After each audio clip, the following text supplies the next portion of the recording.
여러분, 길을 걷고 있는데요. 저 앞에 5만원짜리가 떨어져 있는 거예요. 옆을 보니까 1,000원짜리도 하나 또 떨어져 있는 겁니다. 만약에 여러분, 누가 51,000원을 흘렸나 봐요. 이럴 때 여러분 어떤 거 주무시겠어요? 그렇죠. 5만원 먼저 주어야죠. 앞으로 어떻게 일이 될지 모르니까. 근데 또 두 개나 주어야 되겠죠. 5만원짜리 안 주고 1,000원짜리 주었다고 뭐 양심적이라고 하겠어요? 네. 이런 경우를 한자로 이렇게 얘기합니다. 한번 잠깐 보여주시겠어요? 뭐라 그러죠? 다다익선. 네. 마늘 따, 그 다음에 더하이 착할 더하는 게 있습니다. 그러니까 많으냐 많을수록 좋다 그런 뜻이죠. 근데 여러분 한번 생각해 보세요. 정말 가만히 보니까 많은 게 꼭 선한 건 아니잖아요. 많은 게 착하고 좋은 건 아니잖아요. 그런데도 많을 따 착할 것, 많은 게 선한 거다. 이렇게 얘기를 합니다. 또 우리도 그렇게 생각을 하죠. 이렇게 얘기하는 것만 봐도 사람이 얼마나 참 욕심이 많은 존재인가 우리가 알 수가 있지요. 우리는 언제나 적은 것보다 많은 걸 좋아합니다. 뭐 기왕 돈이 뭐 많다 싶은데 또 얼마나 많으면 좋겠어요. 뭐 많아나 돈이 뭐 적은 것보다 많은 게 훨씬 좋죠. 집도 여러분 어떤 집이 좋아요? 큰 집이 좋아요. 학교도 기왕이면 명문학교가 좋습니다. 직장도 다니려면 직장 뭐 직원들도 많고 복지도 좋은 큰 회사가 좋아요. 교회도 기왕 다닐 거 어떤 교회가 좋아요? 네. 참 이렇게 욕심 많은 우리의 본성을 이기고 우리 교회처럼 조그만 사과교회에 와주신 여러분 정말 참 대단하세요. 네. 인사치레가 아니고요. 진심이에요. 진짜 감사드립니다. 주변에 크고 참 좋은 교회들이 얼마나 많습니까? 근데 그런데 다 나누고 이렇게 함께 모여서 예배를 드리시고 함께 신앙생활 하시는 여러분께 참 감사를 드립니다. 이렇게 세상은 뭐든지요. 큰 거, 많은 걸 좋아합니다. 근데 여러분 크고 많기만 하면 그게 뭐 진짜 좋은 걸까요? 저절로 모든 게 잘 굴러갈까요? 물론 크고 많으면 적은 것보다 유리해요. 그게 사실입니다. 식당도 여러분 작은 데가 잘 돼요? 큰 데가 잘 돼요? 큰 데가 잘 돼요. 사람들이 갈 거면 기왕이면 큰 데를 가요. 뭘 팔아도 매장도 어때요? 대형 매장. 무조건 이런 데 갑니다. 회사도요. 커야 살아나는 확률이 크대요. 작은 회사들은 언제 있었다 언제 사라지는지도 모르게 그렇게 그냥 말없이 사라집니다. 근데 큰 회사는 웬만하면 버텨요. 아무리 어렵다 해도 버텨요. 근데 여러분 아무리 커도요. 거기 커서 뭐 사람이 많고 직원들이 많아도요. 많은 사람이 똑같이 열심히 하는 건 아니더라고요. 그렇더라고요. 아무리 사람이 많아도 몇 명 안 되는 소수의 사람들이요. 전체를 움직인다. 그런 얘기를 해요. 사람이 많아보세요. 그 사람들이 뭐 똑같은 마음으로 움직이겠어요? 그 사람이 많으니까 잘 눈에 안 띄어서 그런지요. 설렁설렁 지나는 사람도 많고 참 뭐 농땡이 치는 사람도 많더래요. 근데 가만히 보니까 교회도 그렇더라고요. 여러분 교회도 그래요. 아무리 성도가 많아도요. 열심히 하는 사람들은 늘 정해져 있어요. 교회에 우리처럼 조그만 교회는 몇 명 안 되는데 그 중에서 열심히 하는 사람 조금 있잖아요. 근데 큰 교회는 사람들이 많으니까 엄청나게 열심히 할 거잖아요. 근데 큰 교회 목사님들도 그러더라고요. 자기랑 아는 몇 사람만 제일 열심히 한대요. 나머지는 그냥 출석만 한대요. 네. 그래서 무슨 일을 하려면 그분들을 움직여야 된다. 뭐 그런 얘기를 합니다. 그래서 그 몇 분이 교회를 다 하고요. 교회 분위기를 막 잡아간다는 거예요. 그게 중요하다는 거예요. 그래서 참 세상이고 교회고 아무리 큰 단체라고 해도요. 열심히 일하는 몇몇의 그 소수가 움직이더라. 그런 얘기를 합니다. 오늘 본문이요. 바로 이런 점에 대해서 잘 보여주고 있습니다. 오늘은 2022년에 우리가 마지막을 보내고 2023년에 새해를 맞이하는 통부영 신예를 우리가 함께 드리고 있습니다. 여러분 오늘 본문을 통해서 오늘 이 시간을 통해서 우리가 작은 교회라고 낙심하지 말고요. 내년 새해에는 교회 규모와 상관없이 교인의 숫자와 상관없이 하나님께 충성하는 열심히 있는 분들 되시기를 주님의 이름으로 축원드립니다. 오늘 본문의 내용이 이렇습니다. 오늘 본문에 직접 나오는 사람은 아니에요. 앞에 18장에 보시면 아볼로라는 사람이 나옵니다. 아볼로라는 사람이 나오는데요. 이 아볼로가 예수님을 알고 믿기는 했는데 근데 예수님을 정확하게 알지는 못했던 것 같아요. 아볼로는요. 세례 요한한테 예수님을 배웠대요. 앞에 18장 25절 보면 그런 얘기를 합니다. 우리가 19장 읽었죠? 18장 25절 보시면 우리 잠깐 같이 볼까요? 함께 봅니다. 시작. 그가 일찍이 주의 도를 배워 열심으로 예수에 관한 것을 자세히 말하며 가르치나 아멘. 뭐만 알았어요? 요한의 세례만 알았답니다. 그러니까 요한의 세례는요 회개의 세례였거든요. 이 회개의 세례를 받았고 또 그리고 요한은 예수님이 오심을 예비하던 사람이잖아요. 그 사람에게 예수님에 대해서 들렸다는 거예요. 그렇다 보니 그냥 예수님을 알아도 예수님을 영적으로 만나지 못하고요. 그냥 지식적으로만 알았던 것 같습니다. 이런 아볼로를 바울의 동역자 브리스길라와 아굴라가 만났어요. 그래서 얘기해보니까 예수님도 알고 믿는다 그러고 뭐 열심도 있고 뜨거운데 근데 가만히 보니까 뭔가 껍데기 같은 거예요.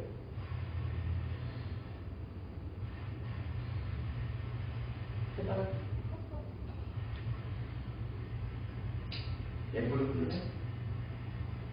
아니 F 자체를 뽑아. 죄송합니다. 네, 이 브리스길라와 아굴라를 만나서 이 브리스길라와 아굴라가 하나님의 말씀을 정확히 가르쳐줬고요. 또 성령 세례를 받도록 도와줬습니다. 그게 이제 18장의 얘기예요. 오늘 19장에서는 어떤 얘기가 나오냐? 성령 세례 받기 전에 이 아볼로가 예수님에 대해서 정확히 알지 못했지만 그때 예수님이라는 그 믿음이 있으니까요. 에베소 사람들한테 복음을 전한 거예요. 복음을 전했습니다. 그래서 에베소에는 바울이 전도해서 성도가 된 사람들이 있었고 또 한 부류는 바울이 오기 전에 이미 아볼로가 열심히 전도해가지고 또 성도가 된 사람들이 있었어요. 근데 아볼로가 전도해서 성도가 된 사람들은 성경을 안다고 하는데요. 뭔가 조금 좀 미흡한 거예요. 뭔가 부족한 겁니다. 또 세례를 받았다고 하는데 자기들은 요한의 세례만 안 돼요. 또 그리고 성령 하나님에 대해서 물어보니 성령 하나님도 모른대요. 성령님이라는 분도 당신한테 처음 들었다고 사람들이 얘기를 하더라는 거예요. 성령님에 대해서 모르던 아볼로가 전도했으니 이 사람들이 성령님에 대해서 모르는 게 당연했겠죠. 당연했을 겁니다. 그래서 바울이 다시 이제 예수님에 대해서 가르쳐줘요. 성령님에 대해서 가르쳐주고 예수님의 이름으로 세례를 베풀었습니다. 그랬더니 성령께서 임하신 거예요. 이 사람들이 방언도 하고 예언도 하는데 그 사람들이 몇 명쯤 되더라? 12명쯤 되더라? 아까 7절에 그렇게 나와 있었어요. 여러분 오늘 본문에서 이 성령 받은 사람들, 성령 세례 받은 사람들이 몇 명이라고 우리 7절 다시 한번 6절, 7절 같이 한번 읽어볼까요? 6절부터 같이 한번 확인해 봅니다. 시작. 바울이 그들에게 안수하네 성령이 그들에게 임하심으로 방언도 하고 예언도 하니 모두 12사람쯤 되더라. 아멘. 예. 바울이 안수했을 때요 성령님이 임하셨어요. 그래서 성령 세례 받은 겁니다. 또 성령 세례 받고 났더니 막 방언을 하는 거예요. 예언을 하는 겁니다. 그런데 그 많은 사람들이 몇 명이라고요? 12명쯤 되더라. 딱 12명은 아니고 12명쯤 되더라고 이렇게 표현을 했습니다. 여러분 12명이면 많은 숫자인가요? 적은 숫자인가요? 네? 물론 10명보다 많죠. 근데 사실 12명이 세상을 바꿀 만큼 많은 숫자는 아니잖아요. 그리 많은 숫자는 아닙니다. 근데 이 12명이 성령 세례를 받고 나자 에베소에 놀라운 일이 벌어집니다. 이 이후에 바울이 에베소에 있는 두란노 서원에서요 2년 동안 머물러 있었대요. 여기서 성경도 가르치고 이제 복음도 전하고 합니다. 근데 그런 일만 한 게 아니에요. 바울이 기도했을 때 병자들이 나와서 역사가 일어납니다. 여러분 그 유명한 사건 있잖아요. 바울이 땀 닦은 수건, 뭐 앞치마만 아픈 사람 몸에 얹어도 병이 났거나 그 얘기가 바로 오늘 본문에 나오는 얘기예요. 19장 12절에 나오는 말씀입니다. 또 예수님의 이름을 듣고 귀신이 막 빠져가는 역사가 일어나는 거예요. 이런 일들이 계속되니까 사람들이 예수님을 믿겠어요? 안 믿겠어요? 안 믿고 뭐 배길 수가 없지요. 깜짝 놀라서 세상에 그런 일이 어디 있냐? 그런 능력이 어디서 나오는 거냐? 예수님은 다 믿는 겁니다. 우상신을 섬기고 요망한 맛을 잡는 사람들이요. 맛을 가르쳐주는 책들을 다 갖다 태워버렸대요. 자기들이 바뀐다는 게 거짓말이라는 걸 아는 거예요.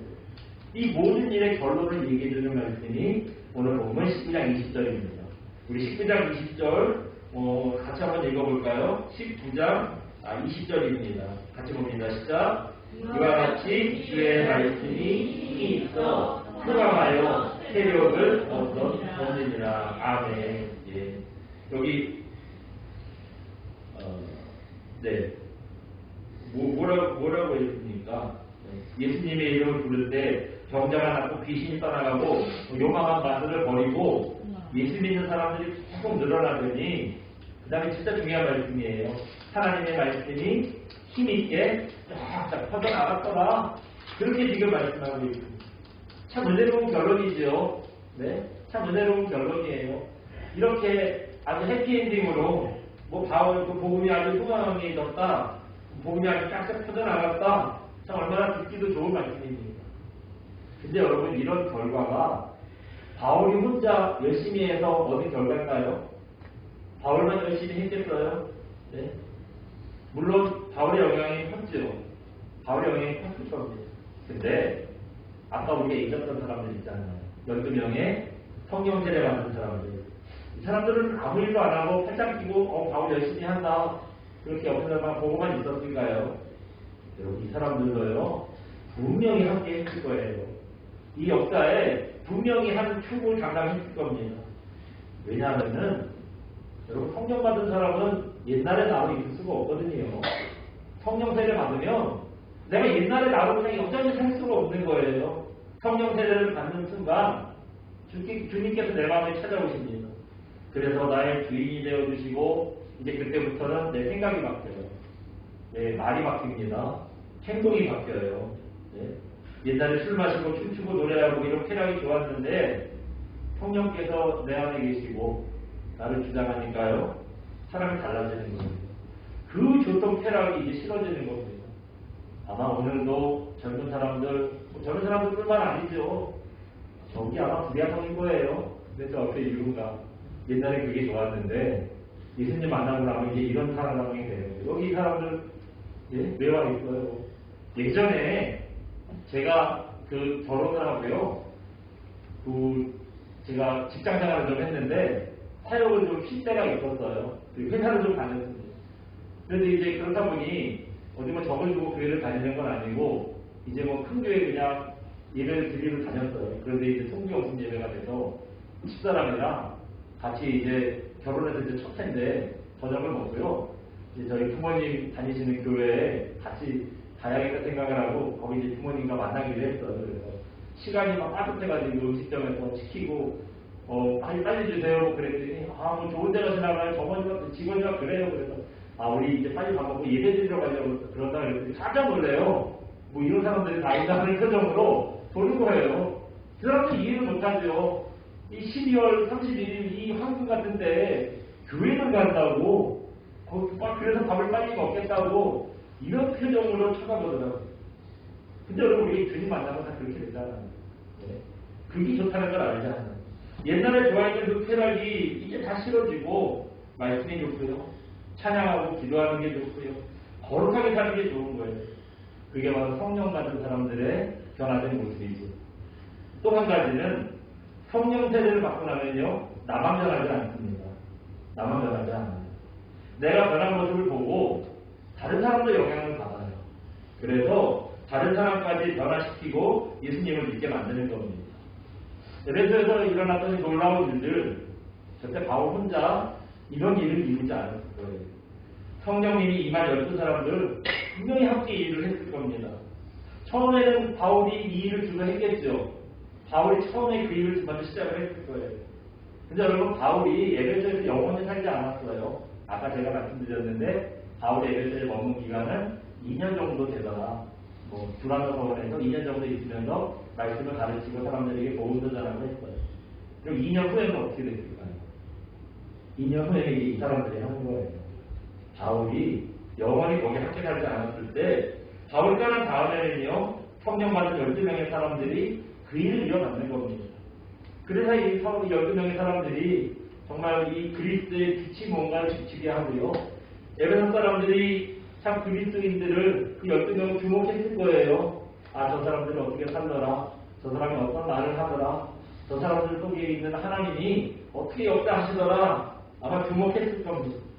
그리고 그런 결국에 하나님의 말씀이 힘있게 전파되는 그런 결과를 얻게 되는 거죠. 여러분 이게 바로 몇 사람의 능력입니다. 12명은 뭐 큰일을 이루기에 참 적은 숫자예요. 겨우 12명 가지고 무슨 일을 할 수 있을까? 분명히 아무 일도 할 수 없을 만한 숫자입니다. 근데 여러분 설교를 시작하면서 말씀드렸던 것처럼 다다익선 많으면 많을수록 좋다. 근데 여러분 그게 아니더라고요. 아무리 사람이 많아도 일을 이루고 헌신하는 건요. 몇 명이 하는 거예요. 몇 명에 불과한 겁니다. 이걸 페레토의 법칙이라고 해요. 한번 잠깐 보여주시겠어요? 네, 저 사람 이름이 뭐래요? 빌프레도 파레토. 네, 파레토의 법칙입니다. 빌프레도 파레토. 이탈리아의 경제학자래요. 저분의 이름을 따서 파레토의 법칙, 그렇게 얘기합니다. 어느 날 파레토가 우연히 개미떼를 봤대요. 개미떼를 봤는데, 개미 하면 여러분 뭐가 생각나죠? 개를 막 키우고 열심히 일하는 동물의 대표적인 거잖아요. 네. 근데 이 가만히 보니까 한 연구를 해보니까 놀랍게도요. 다 똑같이 열심히 일하지 않더라는 거예요. 다 그렇게 막 열심히 물어다니고 뭐 물고 다니고 다 이러는 줄 알았는데 일하는 놈만 일하고 안 하는 놈은 왔다 갔다 바쁘게 하기만 하더라는 거예요. 우리가 다 속았다는 거예요. 개미하면 무조건 열심히 일하는 줄 알았는데 우리가 다 틀렸다는 거예요. 그래서 이렇게 열심히 일하는 개미와 농땡이 치는 개미가 어떻게 되나 한번 잡아가지고 이렇게 분류를 해봤대요. 그랬더니 몇 대 몇이래요? 2대 8의 법칙이 나오는 두 마리가 하고 8마리가 안 하는 거예요. 그럼 이 두 마리만 또 다 모아다가 열심히 일하는 두 마리들만 모아서 해놨더니 또 그럼 어떻게 되느냐? 열심히 일하던 애들은 계속 열심히 일하냐? 아니더래요. 또 이놈들을 모아놨더니 그 열심히 일하는 애들만 골라냈는데 거기서 또 8마리가 농땡이를 치더래요. 두 마리만 다시 열심히 하더라는 거예요. 열심히 하는 애들을 불러다 모아놨는데도 그렇다는 겁니다. 그래서 이게 보니까 개미뿐만 아니라 세상의 모든 일이 다 그렇다더라는 거예요. 아무리 사람이 많아도요. 많은 사람들 다 열심히 일하는 건 아니에요. 열심히 일하던 사람들도 사람이 많으면 그 사이에서 나태해지고 뭔가 조금 적극적으로 안 되고 사람이 그렇다라는 거예요. 2%만 열심히 하더라고요. 그래서 2%가 나머지 8%를 먹여 살린다. 그게 2대 8의 법칙, 파레토의 법칙 그런 얘기를 합니다. 근데 우리 신앙도 마찬가지더라고요. 목사의 마음이야. 여기 계신 모든 분들이 똑같이 100% 하나님 앞에 충성하면 좋겠어요. 열심히 다 기도하고 열심히 순종하고 열심히 복음 전하고 여러분 똑같이 다 그렇게 많이 했으면 좋겠어요. 제가 이래봬도 올해로 이제 목회를 15년째 이렇게 합니다. 네, 15년째 이 사람 저 사람 만나보니 그 목사 마음 같지 않더라고요. 그렇게 안 되더라고요. 근데 여기서 중요한 건 여러분의 선택이에요. 여러분 하나님 앞에 충성하는 2%가 되시겠습니까? 그냥 교회만 왔다 갔다 하는 8%가 되시겠습니까? 이거는 뭐 목사가 아무리 잘 가르쳐줘도 소용없고요. 뭘 얘기해도 소용없어요. 여러분의 결단과 여러분의 판단에 그 선택에 달린 겁니다. 여러분 충성하시는 2%가 되시겠습니까? 설렁설렁한 8%가 되시겠습니까? 우리는 충성하자, 열심히 하자 그러면 꼭 이걸 한다 생각해요. 뭐냐면 자꾸 내가 뭘 가졌나 자꾸 이걸 생각합니다. 여러분 내가 뭘 가지고 있길래 내가 충성할 수 있을까를 이제는 고민하지 마시기 바랍니다. 우리 자꾸 내 손에 뭘 쥐고 있나 봐요. 내 손에 큰 집이 있던가, 내 손에 재산이 좀 있던가, 내 손에 능력과 힘이 있던가, 내 손에 지혜가 있던가, 내 손으로 여태까지 내가 뭘 이루어놨던가 자꾸 이걸 돌아봅니다. 근데 여러분 아무리 손바닥 쳐다봐야 뭐 있어요? 네? 손바닥을 아무리 쳐다봐야 지어진 게 없거든요. 그러니까 하나님 앞에 열심히 하고 싶어도 할 수 있는 게 없다고 낙심해요. 낙심합니다. 근데 여러분 내 손에 뭘 쥐고 있는가 이거 마시고요. 내 손이 지금 하나님의 손에 붙들렸는가? 이걸 먼저 보시기 바랍니다. 그러면 우리 인생 되는 거예요. 하나님의 손에 붙들리면 되는 겁니다. 세상은 사람들이 얼마나 많이 모였냐, 얼마나 능력이 많냐, 얼마나 가진 게 많냐, 그걸 봅니다. 근데 하나님은 아니시더라고요. 하나님은 그런 걸 별로 중요하게 생각하지 않습니다. 우리가 성령님 손에 붙들리고 성령의 사람이 되었느냐, 하나님은 이걸 보십니다. 그렇기 때문에 여러분, 성령께서 내 안에 계시면요, 내가 가진 게 상관없더라고요. 내가 어떤 능력이 있는가가 상관없더라고요. 성령께서 우리 인생을 이끌어 가십니다. 그렇기 때문에 여러분, 성령님 꼭 구하시기 바랍니다. 성령님 만나시고 성령의 사람이 되시기를 부탁드립니다. 이번 주부터 우리 금요기도 시작하잖아요. 여러분, 새롭게 시작되는 2023년 새해에는 기도로 교회를 변화시키고 내가 사는 동네를 변화시키고 여러분, 성령의 사람이 되시기를 주님의 이름으로 축원드립니다. 우리 성찬식이 있기 때문에 오늘은 제가 대표로 기도하겠습니다. 우리 다 같이 기도하시겠습니다.